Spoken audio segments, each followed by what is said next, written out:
রব্বুল আলামিন পবিত্র কোরআন কারীমের মধ্যে সূরা বনী ইসরাঈলের 36 নম্বর আয়াতে বলেছেন, ইন্নাস সামআ ওয়াল বাসারা ওয়াল ফুআদা কুল্লু উলাইকা কানা আনহু মাসউলা।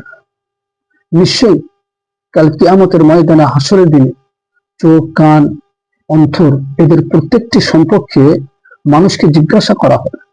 কাল কিয়ামতের দিনে মানুষকে তার কানকে প্রশ্ন করা হবে যে তুমি সারা জীবন তোমার কান দিয়ে কি শুনেছ।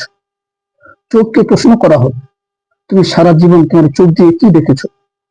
অন্তরকে প্রশ্ন করা হবে তুমি সারা জীবন তোমার অন্তর দিয়ে কি কল্পনা করেছো এবং তোমার মনে কি বিশ্বাস স্থাপন করেছে। এক কথায় আল্লাহ তাআলা আমাদেরকে দুনিয়াতে যেসব নিয়ামত দিয়েছেন, আমরা সেসব নিয়ামত সঠিকভাবে পালন করলাম কিনা, সঠিকভাবে আদায় করলাম কিনা, সে সম্পর্কে কাল কিয়ামতের ময়দানে হাসরের দিনে আমাদেরকে জিজ্ঞাসা করা। তাই আমাদের সকলকে এইসব নিয়ামতের শুকরিয়া আদায় করা।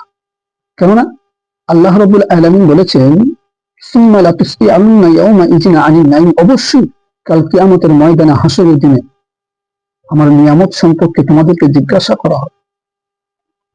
তাই আমরা আল্লাহ তাআলা যেসব নিয়ামত দিয়েছে সেসব নিয়ামতের শুকরিয়া আদায় করা। এই ভিডিওটা আমরা বেশি বেশি শেয়ার